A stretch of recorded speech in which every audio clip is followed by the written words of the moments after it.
¿Cómo están todos? Bienvenidos al show de la Cuarta Pared. Como todos los sábados y todos los domingos estamos con ustedes hoy para ver un tema fantástico, aparatos ideológicos. Para los que no sepan qué es, bueno, quédense aquí para que lo descubran, y para los que ya saben qué son, igual, porque estamos seguros que va a ser un programa con mucho debate y que les va a encantar. Así que bueno, pasemos a presentar al invitado.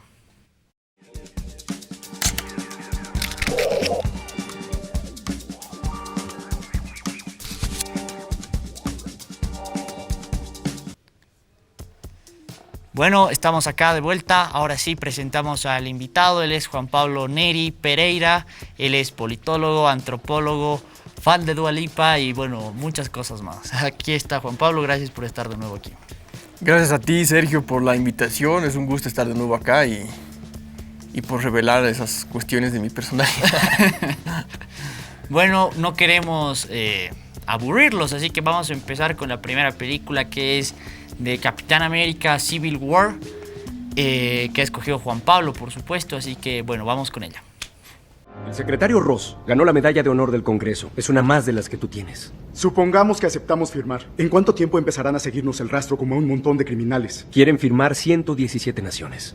Son 117, Sam, pero según tú aquí no pasa nada. ¿Aún quieres servir a dos partes? Yo tengo una ecuación. Él nos dirá quién está bien. 8 años después de que el señor Stark revelara ser Iron Man, el número de personas alteradas de pronto ha crecido exponencialmente. Y durante el mismo periodo, el número de amenazas de destrucción del mundo creció de igual manera que estos. ¿Dices que es nuestra culpa? Opino que tal vez haya una causalidad. Nuestra fuerza origina el afán de retarnos, y ese reto incita al conflicto. Y el conflicto produce catástrofes. Ser vigilados quizás sea una idea que todos querramos tomar en cuenta. Oh. Tony, es poco usual que no nos honres con tu hiperverbosidad. Ya decidió cómo va a votar. Me conoces muy bien. En realidad tengo una jaqueca electromagnética. Eso es lo que tengo, Cap. Simple dolor. Incomodidad. ¿Quién pone restos de café en el triturador? ¿Esto les parece un hotel para pandilleros?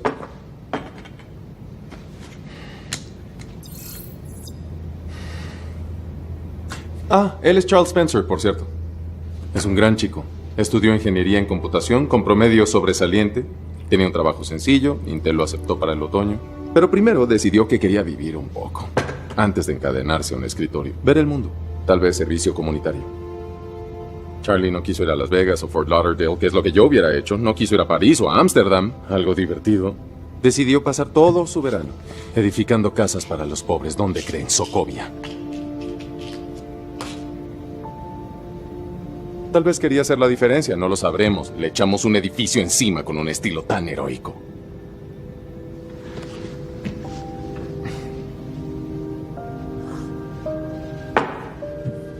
No necesito tiempo para decidir. Necesitamos que nos controlen. Sin importar que haga falta, yo entro. Si no aceptamos limitaciones, no habrá control y seremos iguales que los malos. Tony, si muere alguien a tu cargo, no te rindes jamás. ¿Quién se dio por vencido? Lo hacemos si no nos responsabilizamos de nuestros actos.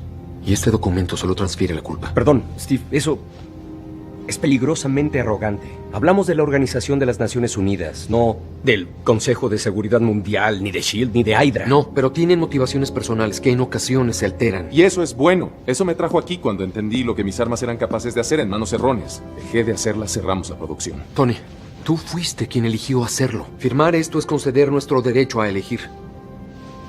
¿Y si nos envían a un lugar al que no queremos ir? ¿O si tenemos que ir a un lugar y ellos no nos dejan? No somos perfectos, pero aún están más seguros con nosotros. Si decimos que no ahora, nos obligarán a hacerlo después. Eso es un hecho. Y se pondrá feo. Dices que vendrán por mí. Podemos protegerte. Tal vez Tony tenga razón. Si tenemos una mano en el volante, aún podemos guiar. Si la retiramos... ¿No eres la mujer que le dijo al gobierno que le besara el trasero hace unos años? Nada más exploro el terreno. Cometimos errores demasiado públicos. Hay que recuperar su confianza. A ver, espera, perdón, ¿escuché mal o estás de acuerdo conmigo? Ay, me quiero retractar. No, nada de retractarse. Gracias. Sin precedentes. Ok, caso cerrado. Gané. Ya me tengo que ir. Bueno, Juan Pablo, cuéntanos, por favor, ¿por qué has escogido esta escena y qué representa para ti? Bueno, me parece que estas pelis de los Avengers, todas estas secuelas que han salido de superhéroes y demás, son un buen ejemplo de lo que son los aparatos ideológicos en la actualidad. Es decir, los aparatos ideológicos son aquellos espacios más allá de las instituciones del Estado, donde se realiza la ideología, donde se reproduce y y desde donde se expande la ideología, ¿no? Desde la misma acción o actividad de los propios sujetos, ¿sí? Para entender un poco también esta cuestión de los aparatos ideológicos, hay que considerar otros conceptos referidos a esta cuestión de la ideología, como los que planteaba Gramsci, por ejemplo, ¿no? Entonces Gramsci se refería, por ejemplo, a la función de los intelectuales. Es decir, la ideología se tiende a pensar como un conjunto de creencias que son propias de un grupo. Entonces, por eso, por ejemplo, muchas veces en discusiones políticas y demás, se descalifica lo ideológico como no verdadero. Y eso es parcialmente verdad, ¿sí? Pero eso también puede llevar a la idea de que existen espacios o discursos que no son ideológicos, algo que son verdaderos. Y eso, desde luego, es también un ejercicio ideológico, ¿no? Un ejercicio de afirmación ideológica. O sea, la ideología en realidad sí se puede definir como un conjunto de creencias y prácticas propias de un determinado grupo social. Todos los grupos sociales desde siempre producen ideología, o lo que los antropólogos también definen como cultura, ¿no? Pero cuando estás en una sociedad estratificada, por ejemplo, por clases, como en las que vivimos nosotros, las sociedades modernas, entonces la ideología del grupo dominante tiende a convertirse en la ideología dominante. Universal. Exacto. Eso quiere decir que la agenda del grupo dominante, de la clase dominante, se convierte parcialmente en la agenda de todas las demás clases, ¿no? Y en este sentido, el papel de los intelectuales en la organización de la cultura, en la construcción, si tú quieres, de la ideología, es fundamental. Gramsci señalaba que cada clase social produce sus propios intelectuales orgánicos, que son justamente los que de alguna manera organizan el sentido común de cada clase, ¿no? Lo vuelven más sistemático, lo ordenan, lo organizan, y de esa manera también organizan la ideología, ¿sí? Entonces, obviamente, las clases dominantes también tienen sus propios intelectuales orgánicos. Ahora, lo curioso es que los intelectuales orgánicos no necesariamente corresponden con una clase social, ¿sí? Pueden haber intelectuales que cumplen una función orgánica para una ideología dominante que no son parte de la clase dominante.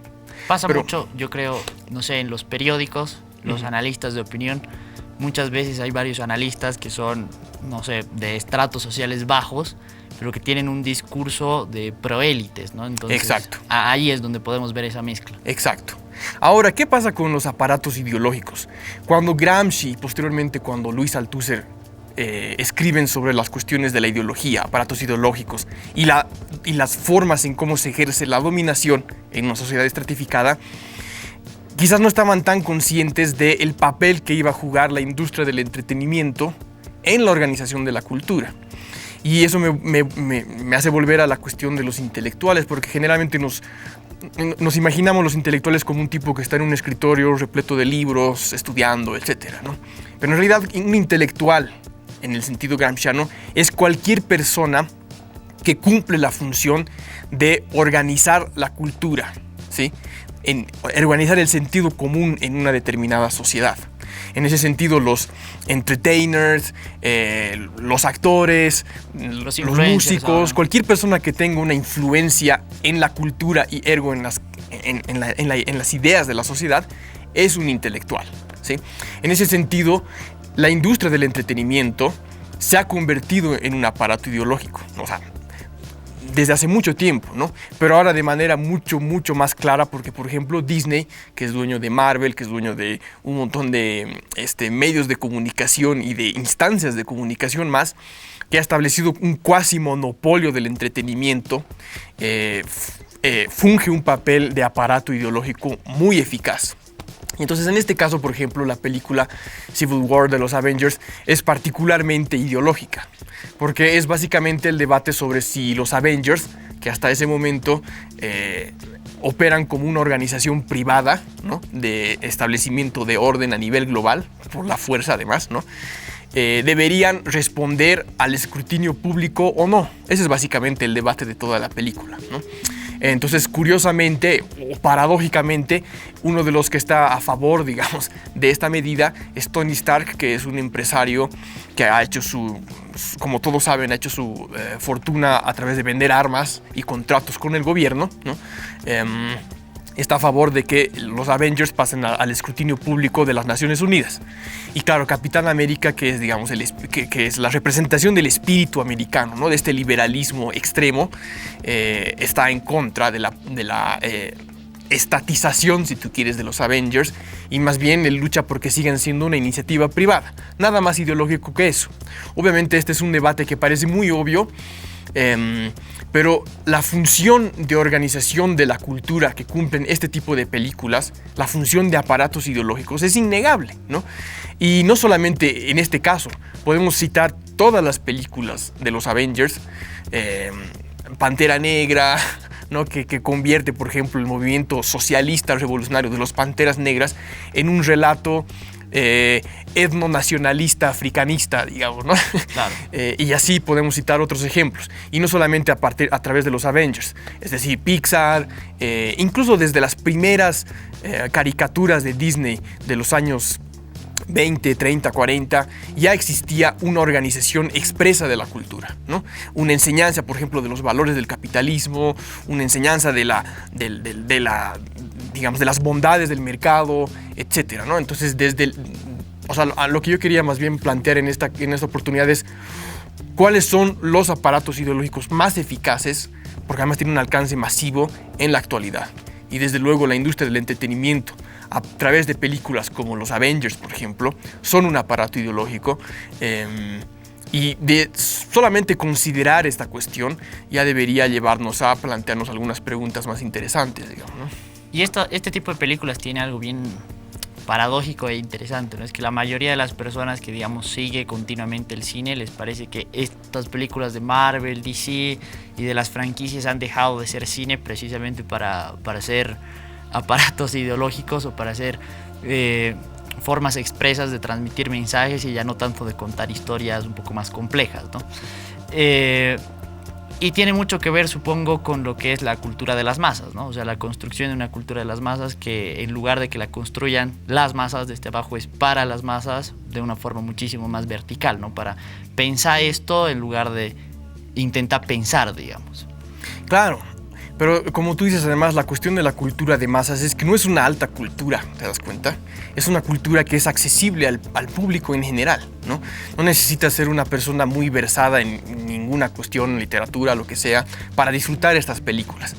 Y de hecho, en realidad te previenen de realizar cualquier ejercicio intelectual ulterior, ¿no? Lo único que tienes que hacer es entretenerte, divertirte, ¿no? Y entonces esa es justamente también una función de organización cultural, ¿no? Y eso es muy interesante lo que dices, porque, bueno, previo, digamos, a 1950, digamos, la cultura desde el feudalismo había tenido una especie de función de dividir las clases, ¿no? Así de que era una forma de segregar, digamos, y de marcar una distancia entre quienes pertenecían a una clase que podía acceder a gustos un poco más aristocráticos, digamos, y quienes no, ¿verdad? Distinción y segregación, por ejemplo. Y luego comienza, digamos, a ser una forma ya no de dividir las clases, sino de englobarlas, ¿no? Y esto muchos han comenzado a tomarla como un aspecto positivo, ¿no? Cuando en general dentro de este mismo acto está un acto un poco más malévolo, digamos, por parte de, uno, tener un componente mucho más amplio que le puedes vender, y dos, de transmitir un mismo pensamiento a un cuerpo de personas mucho más amplio también, ¿no? Exacto. Esa es una de las características, digamos, del modo de producción capitalista, ¿no? Que ya describían desde los años 50, 60 varios marxistas, cómo precisamente en el capitalismo la construcción de ideología no tiene que ver con esta distinción Aunque claro que esta distinción ocurre, ¿no? Es decir, claro que hay cuestiones que van a ser consumidas, que van a seguir correspondiendo con una alta cultura, etcétera, ¿no?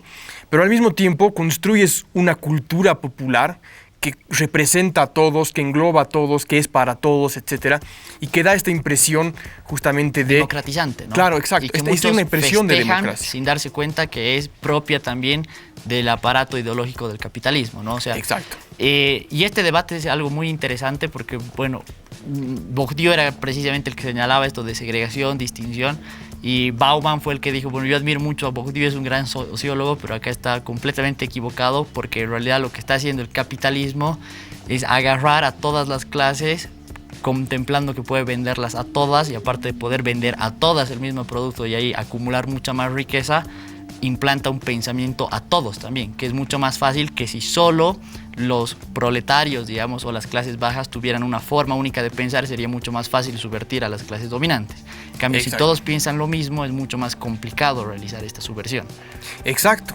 Eso es lo que dices, es muy importante para los que les interesa, digamos, estos temas un poquito más escolásticos, pero efectivamente el concepto de hábitos, por ejemplo, de Bourdieu, es problemático precisamente porque te da la impresión de que existe una estructura de pensamiento propia de cada clase, ¿no?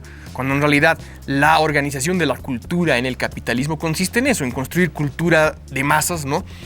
Que sea accesible a todos, consumible por todos y que da la impresión, como tú decías, de que todos estamos en el mismo lugar.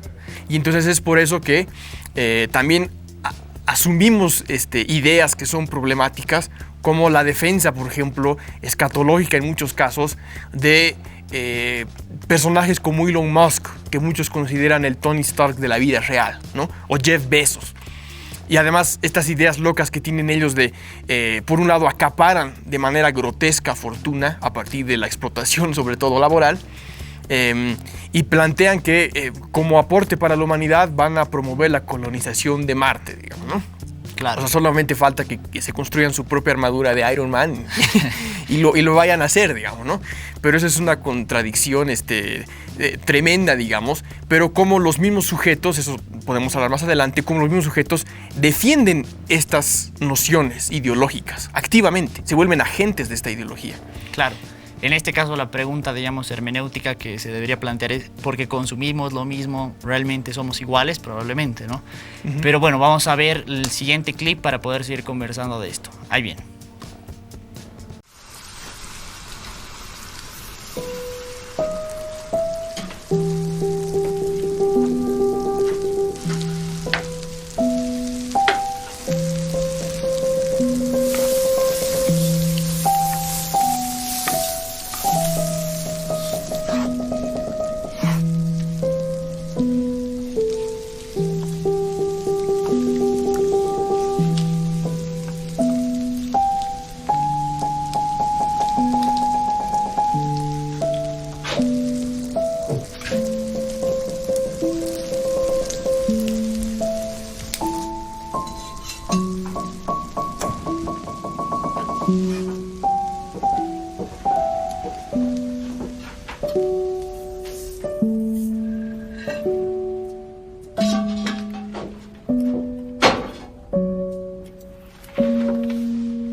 Would you like a glass of wine? No, thank you. Can I make you a martini? Nothing for me, thanks.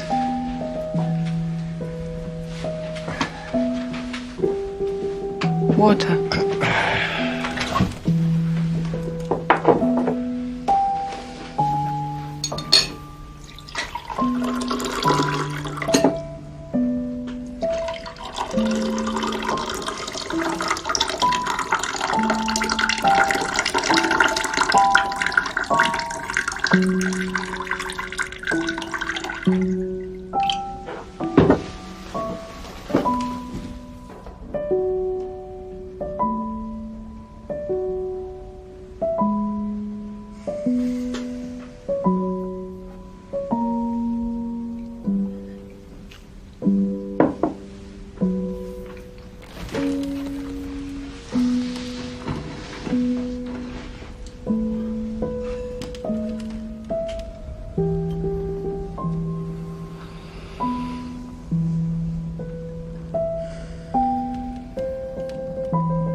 I want you flat on your back.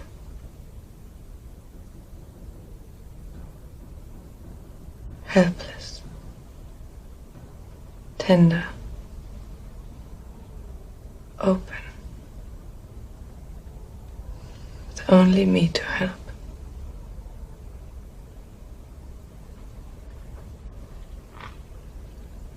And then I want you strong again.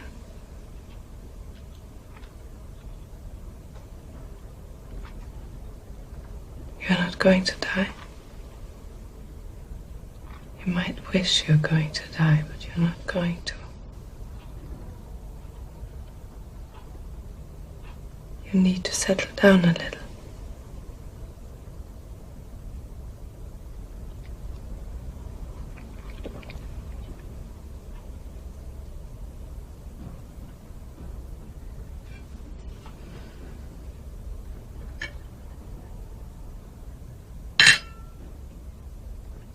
Kiss me, my girl, before I'm sick.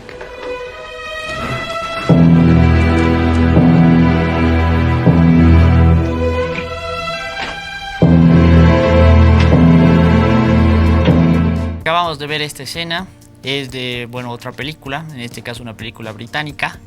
Te quería preguntar qué es lo que encuentras en esta película y si nos puedes dar un poco más de contexto también, porque bueno, hay una gran parte en el que se muestra a la persona cocinando, ¿no? Para el hombre. Sí, bueno, obviamente este clip contrasta con el anterior, porque ahora estamos con una película más de autor, ¿no? Y que no tiene que ver con el entretenimiento. La primera película tenía más que ver con señalar los aparatos ideológicos actualmente. En cambio, en esta película me parece que podemos ver más cómo opera la ideología. Una buena analogía, una buena metáfora sobre cómo opera la ideología. Porque por otra parte también existe la tendencia a creer que la ideología es un discurso, como te decía, falso, ¿no? Con una carga de falsedad que es impuesto a las personas, ¿no? Y lo que estábamos discutiendo con el clip anterior es que precisamente la ideología no es algo que es simplemente impuesto, sino que los mismos sujetos son agentes de la ideología. Por eso es que la ideología es eficaz, por eso es que todos estamos inmersos en un sistema ideológico dominante, imperante, ¿no? Entonces, en esta película, en esta escena en particular, que es Phantom Thread de Paul Anderson, la última película con el Daniel Day-Lewis, ¿no? Es una película de un tipo que es un diseñador de modas, es muy meticuloso en su trabajo, y además es un solterón, ¿no? Él mismo admite al inicio de la película que es un solterón sin remedio, porque no puede convivir con otra persona, porque interfiere en la forma en cómo hace y demás, ¿no? Pero además lo interesante es que el personaje tiene una obsesión con su madre muerta, ¿no? Ahí hay una cuestión bien freudiana. Y el papel de su madre un poco como que lo ocupa su hermana mayor, ¿no? Y entonces entre ellos sostienen este negocio y demás. Y claro, siempre tiene amoríos con chicas jóvenes que son sus modelos, etc. Pero bueno, después conoce a este personaje que se llama Alma y comienzan una relación amorosa. Y durante buena parte de la película pareciera que el que tiene el control y el que ejerce el poder en la relación es el personaje del protagonista, ¿no? Y más bien pareciera que ella es otro accesorio más, ¿no? Otra chica accesorio más. Y ella obviamente también se da cuenta de esta cuestión y para tomar las riendas del asunto decide envenenarlo con hongos en su comida una vez, ¿no?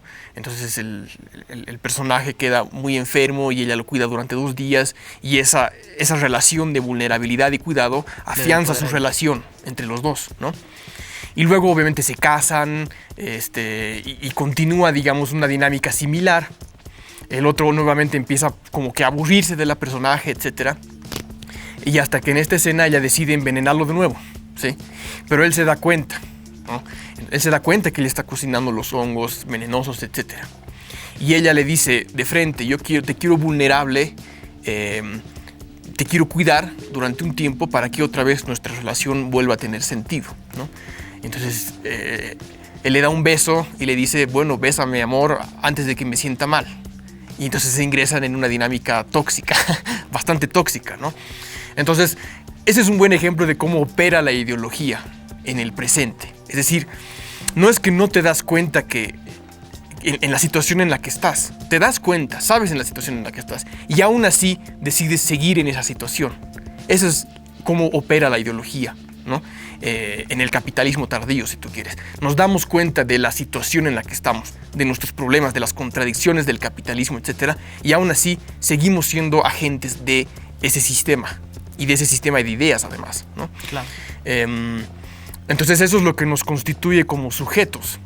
Eso es también lo que diferencia, por ejemplo, un análisis que vendría a ser más bien más zizek'iano del análisis postestructuralista Foucaultiano, ¿no? Que hablaba de un discurso de poder que se impone sobre los sujetos, pero los sujetos pueden de alguna manera fisurarlo con sus propias ideas, ¿no? Cuando en realidad la ideología, una de las características de la ideología es que incluso los lenguajes de la resistencia se expresan en los códigos impuestos por el mismo proceso de dominación, ¿sí? Y por eso es que todos podemos darnos cuenta en alguna medida de nuestra situación desfavorable, de las relaciones de poder en las que estamos inmersos, y aún así vamos a seguir siendo agentes de ese orden de desigualdad y además de ese orden ideológico.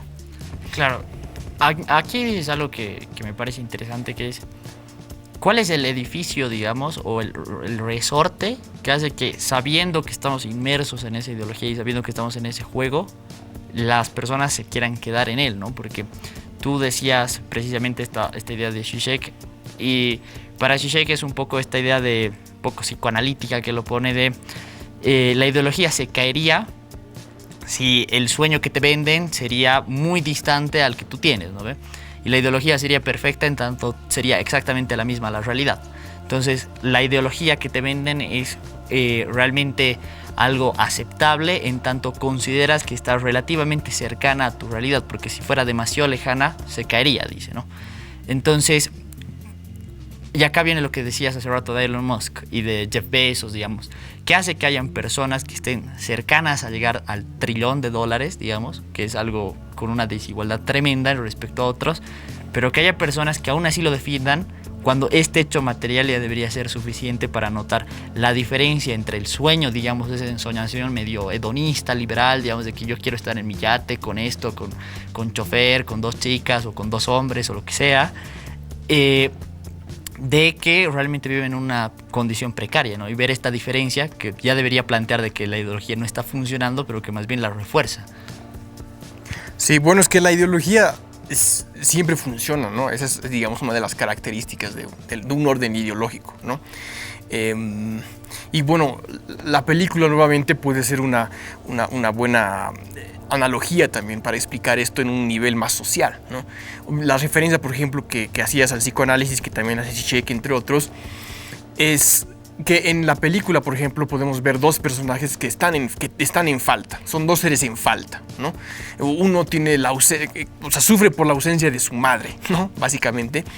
Y de este cuidado, digamos, femenino, pero que no intervenga con su quehacer como diseñador, etc. Y ella necesita también esa presencia dominante, pero sobre la que al mismo tiempo ella pueda tener una sensación de poder, ¿sí? Entonces por eso es que se insertan en una relación tóxica, donde ambos de alguna manera ejercen un tipo de poder sobre el otro, ¿te das cuenta? Y precisamente así también opera la ideología, pues, ¿no? Todos somos seres en falta, y lo que nos ofrece la ideología en realidad son alivios a esas faltas, ¿no? Como tú decías al inicio del programa, si realmente viviéramos en un sistema donde la ideología dominante es plenamente burguesista y no tiene nada que ofrecerle a las clases subalternas, entonces realmente las clases subalternas podrían subvertirse de manera mucho más fácil. Pero en realidad el orden ideológico siempre te ofrece alivios, siempre te ofrece la posibilidad de un goce que no resuelve tu falta, pero que la palía, digamos, ¿no? Es un paliativo y estamos inmersos en eso. La industria del entretenimiento, la industria del consumo, todo tiene que ver con eso, ¿no? Entonces, obviamente, eso implica también que vamos a justificar la desigualdad, ¿no? En el caso, por ejemplo, de Elon Musk, de Jeff Bezos y demás, es curioso notar cómo en los Estados Unidos, por ejemplo, todas las personas tienen la idea bien metida de que ellos pueden llegar a hacer lo mismo. Elon Musk, Jeff Bezos, etcétera, ¿no? Cuando en realidad las probabilidades de que una persona de clase subalterna se convierta en un trillonario son mínimas, ¿no? Deben ser una en precisamente 1 trillón, digamos, ¿no? Pero todos tienen esa idea y eso me recuerda también a los debates que habían acá sobre, por ejemplo, el impuesto a las grandes fortunas, que es una buena idea, ¿no? Es una buena idea. Claro, efectivamente hay fortunas que no están debidamente cuantificadas y contabilizadas porque no corresponden con la economía regular, si tú quieres, ¿no? Pero no deja de ser una buena idea poner impuestos a personas que tienen grandes fortunas en el país. Pero mucha gente se molestaba porque sentían que sus emprendimientos estaban en peligro, ¿no? Porque ellos también piensan y tienen esta idea bien metida que es bastante ideológica de que yo también puedo llegar a ser una persona que tenga que pagar ese impuesto. Claro, eran personas que tienen su emprendimiento precario, pero que decían, ¿por qué nos van a cobrar? ¿No? Como Exacto. Si a vos más te cobraran. Claro, es muy interesante esta idea. Yo te quería preguntar una cosa más, pero lo vamos a hacer después de ir al corte, que es, y bueno, para ir pensándolo un poquito, muchos critican a la ideología por no poder ser falseable, ¿no? O sea, el no poder falsearse la ideología es como muchos dicen que es un precepto que no se puede realmente decir existente o inexistente, ¿no? Con lo que hemos visto acá vemos que realmente se manifiesta. Pero también te quería preguntar qué respuesta tendrías para esas personas que emiten bajo ese criterio de no falseabilidad de la ideología, que esta no debería tomarse en cuenta, ¿no? Porque muchas veces ante el hecho de no ser falseable pasa que comete excesos también, ¿no? La ideología.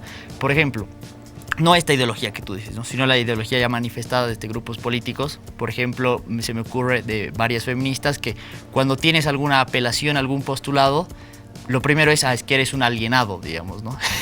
Y es una respuesta bastante sencilla y muchas veces muy burda que anula los planteamientos mucho más profundos que podría tener cualquier idea, ¿no? Entonces vamos a hacer eso al volver, pero antes vamos a ver el siguiente clip. Claro que eres una auténtica Scarlett O'Hara. Gracias. Pero no se van a ir, ¿o sí? Sí, iremos al cóctel de la casa Epsilon Sigma Kappa. ¿Sí? No. ¿La casa de los nerds? No, créanme. Yo quisiera quedarme, pero lo prometimos. Además, Ashley piensa que esta fiesta no tiene clase. ¡Cuánta intriga! ¿Cómo estás, preciosa? ¿Quieres cerveza?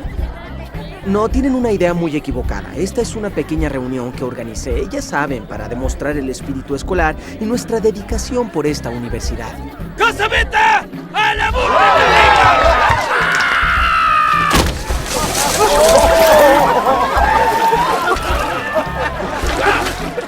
Mucha clase. Eric, me dio gusto volver a verte. Muchachos, hasta la próxima. Sí, adiós. Adiós. Gusto en conocerte. Adiós. Oye, Stifler, ¿cuál es esa casa de nerds? Sí, no la conozco. Deben pensar que los nerds son inofensivos, pero ellos son un dolor de huevos. Fueron un club por décadas hasta que los nerds ricos donaron algo de dinero, construyeron la casa y fueron reconocidos. ¿Una fraternidad de nerds?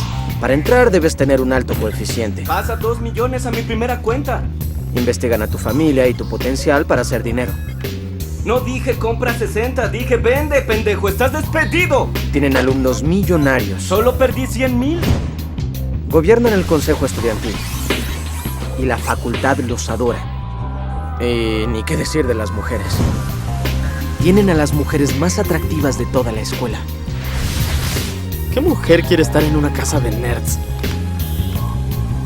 Es un nuevo mundo. Ellas saben que los nerds serán millonarios al salir de la escuela. y han cambiado sus hábitos de apareamiento. Pero Beta sigue siendo el lugar de la fiesta. ¿Sí? Stifler, el juicio está a punto de comenzar. Sí. ¿El juicio?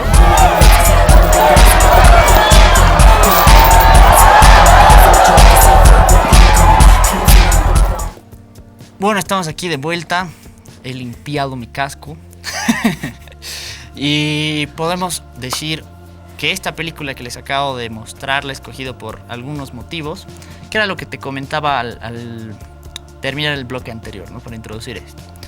Me interesa acá ver, uno, la falseabilidad que puede tener la ideología, que lógicamente por no tenerla recibe muchas críticas, ¿no? Muchas de estas críticas bastante erróneas, como vos has mencionado, de los propios emprendedores que creen que son ricos y creen que se les va a cobrar un impuesto, por ejemplo, a ellos.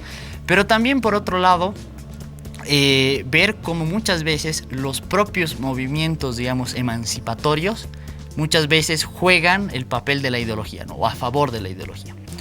Muchas veces me he topado, digamos, con algún podcast o con algún video de YouTube que te dice que hay que construir nuevas masculinidades o que la masculinidad es per se la hegemónica tóxica, machista, violenta, y que se tiene que construir otro tipo de masculinidad. En cambio, acá, digamos, se está mostrando dos tipos de masculinidades, ¿no? La primera, lo de los tipos que chupan, digamos, que son de una fraternidad clásica estadounidense, que son medio abusivos, digamos, que hacen deportes, medios locos, un poco tontos, si quieres. Y la otra es la de los nerds, ¿no? Los nerds que realmente son bajitos, no tienen un gran cuerpo atlético, usan lentes, son asmáticos, como hemos visto, están enfocados en las computadoras, o son unos nabos, como podríamos decirlo, ¿no? Y muchas veces en muchos discursos he escuchado por parte de feministas decir que este tipo de masculinidades debería ser fomentada, ¿no? Porque no es violenta, porque no cosifica a la mujer, cuando en cambio en esta peli sí, igual está cosificada a la mujer, cuando no es competitiva, porque ven que la otra es competitiva por lo de los deportes, etcétera, etcétera. Cuando acá vemos que prácticamente ejerce la misma cuestión, pero como que cambiando la dinámica, ¿no? Y esto obviamente fue antes del estallido de 2008, pero me puse a pensar en esta película precisamente por cómo transmite que varias personas, por ejemplo en Europa, que eran deportistas, que eran los que en el colegio o en la universidad estaban de fiesta con chicas, etcétera, hoy, digamos, o en ese periodo de crisis estuvieron desempleados, ¿no? Y cómo precisamente estas personas que son mucho más abocados a estar estudiando, menos a la fiesta, con una masculinidad distinta, eran más bien los que el sistema capitalista requería en ese momento, ¿no?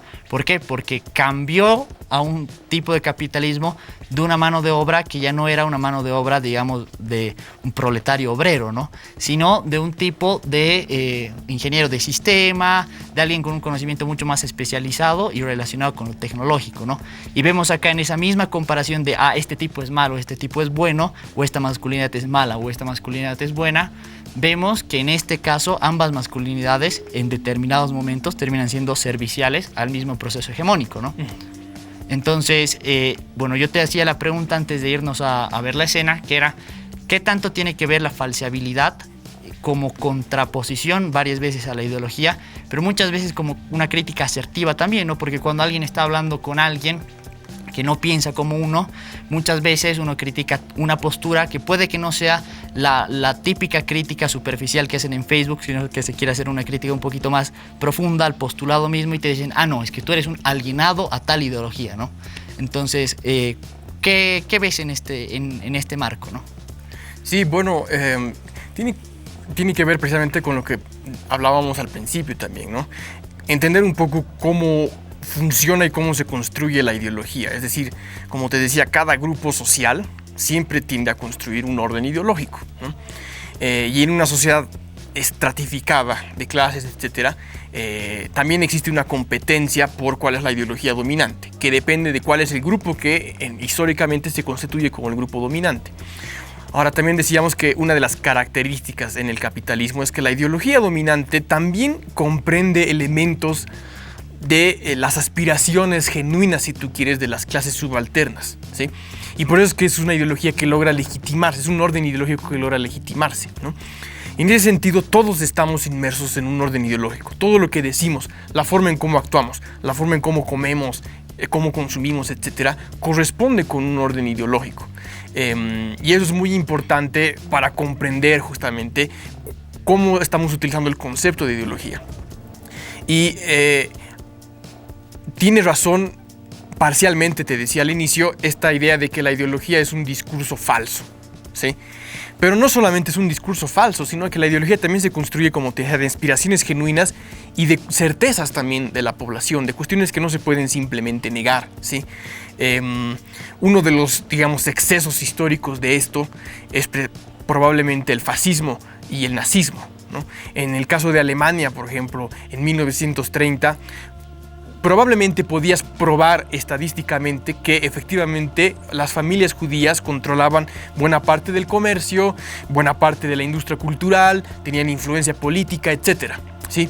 Pero eso marca una delgada línea entre lo verdadero y el complot judío que afirmaba que Hitler que existía, ¿te das cuenta? Entonces realmente muchas veces la ideología, por ejemplo, un discurso ideológico puede referirse a cuestiones que son reales, concretas, que puedes probar en la realidad, etc., pero que tienen una tendencia que responde a intereses políticos, económicos, de clase, etc., ¿no? Ahora, en el caso de las masculinidades, es interesante justamente cómo ese debate es abierto y también cómo eso nos lleva a la cuestión de que muchos movimientos, como tú dices, de izquierda sobre todo, tienen un discurso sobre todo ideológico, ¿sí? Paradójicamente, es decir, no logran salir de este orden ideológico. Y eso me parece, por ejemplo, muy sintomático. De hecho, escribí un artículo al respecto sobre cómo la noción de masculinidad tóxica fue adoptada por la American Psychological Association, ¿sí? La APA, para catalogarla como un problema psicológico, ¿te das cuenta?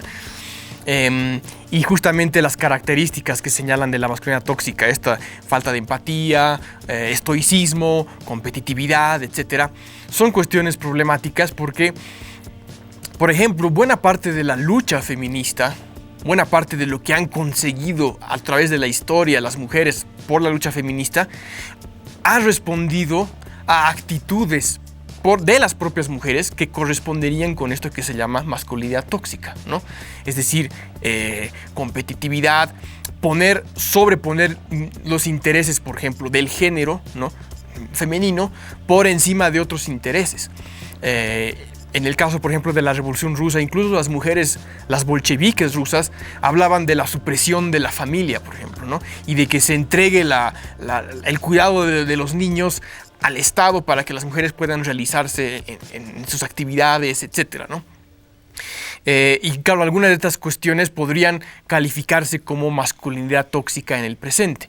Y eso también es problemático, ¿no? En el sentido de, como tú bien decías, hay movimientos de izquierda que están muy inmersos en un discurso ideológico dominante, ¿no? Las cuestiones de la diferencia, por ejemplo, identitaria, ¿no? El multiculturalismo, todo lo que tenga que ver con lo indígena o nativo, etc. Que toman más que todo la trama superestructural, digamos, ¿no? Porque acá si vemos, y por eso he escogido esta, al inicio de la escena decía, acabo de perder $60,000, estás despedido, pero no es nada, ¿no ve? Entonces incluso era muchísimo más interesante porque esa nueva masculinidad, digamos, nerd, eran ricos. En cambio, esa masculinidad, digamos, hegemónica, tóxica, no eran personas ricas, eran personas de una clase media o seguro de que han podido acceder a la universidad mediante préstamos, etcétera, etcétera, ¿no? Y me parecía muy interesante porque da una contraposición muy civilesca, digamos, muy chistosa o aparente o incluso satírica de cómo estamos viendo el cambio, pero solo en esa escena del que tiene lentes y el que tiene una camisa abierta, cuando en realidad el problema más estructural está en el discurso de adentro, ¿no? Que dice, los ricos les han donado plata, les han hecho una mansión, ellos vienen de familias pudientes, te piden que tengas tal IQ y que tengas una fortuna y por después van a salir con más fortuna, digamos. Cuando ahí está el problema muchos movimientos, digamos, progresistas o de la izquierda emancipatoria o algo por el estilo, han comenzado a tomar más que todo esta vista de lo superestructural, lo cultural, de los hábitos, digamos, que han cambiado. Ponerse lentecitos está bien, digamos, estar con polera abierta está mal, pero en realidad el problema se sigue manifestando dentro de los componentes económicos, ¿no? Sí, y además lo interesante y algo que tú señalabas es precisamente cómo en esta película hay un claro escenario de lucha de clases, pues, ¿no? Y precisamente, por ejemplo, Zizek, cuando también se refería a esta cuestión de la noción de masculinidad tóxica y cómo se ha popularizado, etc., él señalaba que es una noción que parece corresponder sobre todo con un feminismo de clase medio-alta que rechaza en realidad la abyección de los hombres de clase popular. Y es verdad, digamos, ¿no? Es decir, la abyección, digamos, de las clases populares es visible, no se puede negar, ¿no? Y obviamente hay un ejercicio ideológico muy problemático en simplemente este rechazo del macho pobre, digamos, ¿no? Algo que sucedía, o sea, que estamos viendo ahora, por ejemplo, en lo que sucedió en Estados Unidos con la toma del Capitolio, ¿no? ¿Quiénes han ido a tomar el Capitolio? No son la gente rica de Estados Unidos, es la clase pobre de Estados Unidos, los denominados rednecks, ¿no? Claro. Y los rednecks son precisamente las clases subalternas en Estados Unidos. Y de hecho, hoy salió un artículo en The Independent que en uno de sus ámbitos privados, el mismo Donald Trump estaba un poco decepcionado de que hubiera tanto pobre luchando por él en las calles, ¿no? Entonces eso también te revela justamente cómo el sujeto está inmerso en la ideología y cómo él es víctima de su propio activismo, de su propia actividad, ¿te das cuenta? Hay un comediante, Spiel creo que apellida, que es muy bueno, que es un comediante negro, que dice: casi todas las personas blancas pobres creen que las personas blancas ricas luchan por ellos. Cuando yo he ganado mi primer $1,000,000, he estado sentado en la misma mesa que los blancos ricos y llamaban basura a los blancos pobres. Claro. Y esa es la dinámica que se tiene, pero en realidad cuando los blancos ricos están en problemas son los blancos pobres los que salen a auxiliarlos, él decía, ¿no? Claro, y eso me lleva a otra cuestión que me parece que van a hablar en otro programa, ¿no? Como me comentabas, justamente de lo que es políticamente correcto, ¿no? Y ese es un aspecto ideológico bastante presente en el capitalismo tardío, si tú quieres decirlo, XXI, y que tiene que ver justamente con esto que estábamos hablando de la masculinidad tóxica, ¿no? ¿Cuál es el hombre aceptable, ¿no? No solamente en términos de cuál es su actitud o cuestiones de orden psicológico y demás, sino a qué clase social corresponde. Lo mismo sucede con el indígena, por ejemplo, ¿no? El indígena es aceptable toda vez que se acomode a estos parámetros de, qué sé yo, cuidador de la naturaleza, ¿no? Cuidador o conservador de tradiciones ancestrales, etc. Pero a partir del momento en que empieza a expresar alguna cuestión mucho más fundamentalista, si tú quieres, y que tiene que ver más con una cuestión de lucha de clases, de desigualdad, etc., entonces ya se vuelve un peligro, ¿no? Lo mismo sucede con los negros también, ¿no? Con todos los grupos, digamos, marginalizados históricamente, se establece un orden ideológico que los admite, pero cumpliendo determinados patrones, digamos, ¿no? Claro, bastante sustancialista, digamos. Exacto. ¿No? En tanto que rompen esa sustancia, ya no se los quiere, ¿no? Claro. Y también eso va a organizar también los discursos de disidencia, de resistencia, ¿te das cuenta? Claro. Por eso es que justamente también muchas izquierdas parecen haberse idiotizado en el presente, en lugar de estar cuestionando justamente cuestiones más de orden estructural, cuestiones más de orden material, etcétera, están inmersas en la discusión de cuestiones culturales, ¿no? La masculinidad, la identidad, etcétera, ¿no? Sin darse cuenta que lo cultural, como componente del orden ideológico, es una consecuencia de relaciones materiales, de acumulación de capital, de procesos de explotación laboral, etcétera, ¿no? Claro. Bueno, en este programa estamos viendo hasta ahora dos aparatos ideológicos bastante potentes, ¿no? En nuestra actualidad. Uno, la industria del entretenimiento, y otro, paradójicamente, las opciones o alternativas políticas de orden progresistas o emancipatorio que se denominan, pero que están, como tú decías al inicio del programa, expresándose en los códigos de la propia ideología, ¿no? Bueno, tenemos un clip que nos han mandado nuestros amigos, así que vamos a ver este clip y luego volvemos para cerrar el programa. Did you find out about the wait list? Oh, fuck. What? I'm not even in yet, so this might not even be a problem. I'm sorry. I shouldn't have gone behind your back. It's not like I'm definitely going to New York. Mom. Mom. Aren't you sort of proud that I'm so close to getting in? Just a little. I mean, yes, I know it was probably easier because 9/11 and less people applying with terrorism and all that, but still, though, I'm sorry. I know I can lie and not be a good person, but please, Mom. Please. I'm so sorry. I didn't mean to hurt you. I appreciate everything you've done for me. I'm ungrateful, and I'm so sorry. I'm so sorry I wanted more. Just, please, talk to me. I know I'm so bad. I know I am. But please just talk to me, Mom. Mom, please talk to me. Hola a todas las personas que ven La Cuarta Pared. Yo soy Marlene Baspineiro, estudiante de Ciencias Políticas y Relaciones Internacionales. ¿Por qué escogí esta película? Y sobre todo, ¿por qué escogí esta escena? Bueno, escogí esto porque la familia es una buena ejemplificación de cómo funcionan los aparatos ideológicos. En la escena podemos ver una madre molesta con su hija porque ésta decide aplicar a una universidad en otra ciudad. Pero la madre no está molesta específicamente porque la hayan desobedecido, sino está molesta por razones más profundas. Porque cuando esta mujer decidió ser madre, estaba renunciando a mucho de lo que era antes de ser mamá y a mucho de lo que podría haber sido de no aceptar esta labor. Entonces todo esto es resultado de la imagen que tenemos de una familia como sociedad. Esperamos que una familia esté compuesta por un padre trabajador, pero ciertamente ausente, por hijos bien educados y por una madre en la cual muchas veces toda su personalidad gira en torno a su maternidad. Y la manera en la cual vivimos, el sistema bajo el cual nos manejamos, depende de estas cosas, depende de esa idea de mamá, depende de una mamá que muchas veces sale del hogar para trabajar, pero dentro de ese también trabaja, pero de manera no remunerada. Trabaja cuidando la casa, criando a los hijos y de manera general uno no concibe a la familia como algo represivo. La primera imagen que se puede tener de una familia es bastante romantizada y se ve el hecho de tener una familia como un plan a largo plazo para las mujeres, como algo bien establecido, no como algo que, no pensamos dos veces que este ideal de familia está bien metido en la cabeza de las personas desde que son niños, desde la infancia es que se comienza a trabajar, desde tu propia familia es que te enseñan a que ese tiene que ser tu plan, y que llegando a eso vas a ser exitoso socialmente hablando.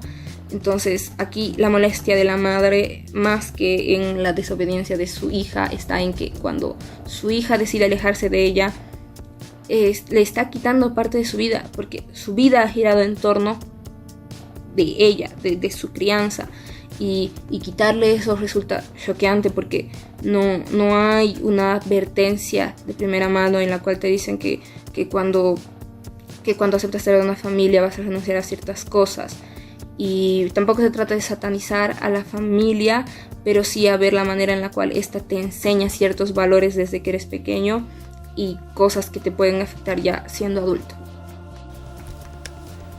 Bueno, gracias por el clip que nos han mandado. Sin duda estamos agradecidos con todos los clips que nos mandan desde el extranjero. Así que si tú también quieres salir acá en la parte final del programa, puedes escribirnos al WhatsApp, al Instagram, a Facebook para mandarnos un video y participar también en La Cuarta Pared. Bueno, hoy hemos tenido un tema fantástico, realmente que no lo hemos podido desglosar. Era aparatos ideológicos, hemos tocado dos, así que hemos cumplido el plural. Pero te agradezco por haber estado aquí, Juan Pablo. Gracias a ti, Sergio, por la invitación nuevamente. Un gusto estar acá tratando estos temas que parecen muy intelectuales, ¿no?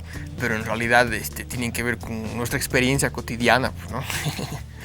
Totalmente. Bueno, yo les quiero agradecer por vernos otra semana más. Sin duda es un placer estar entrando a sus habitaciones, a sus casas o donde lo vean el programa. Cuídense, todavía sigue el virus. Les pido por favor que nos sigan en nuestras redes sociales de App TV, en Facebook y en Instagram, y lo mismo con las redes de cronistas latinoamericanos en Facebook e Instagram, para que puedan participar también en las encuestas que hacemos para definir el tópico de la semana siguiente, o también subimos algunos clips de películas, unos tops de películas, así que les va a encantar todo lo que está ahí. Les doy la conclusión que ustedes la tienen que sacar. ¿Qué realmente es un aparato ideológico? Creo que ya ha quedado un poco claro acá. ¿Cómo interfiere en nuestra vida y qué preguntas tenemos que hacernos respecto a eso? Creo que eso lo tienen que hacer en su casa. Así que por mí no queda nada más. Nos vemos en la siguiente entrega.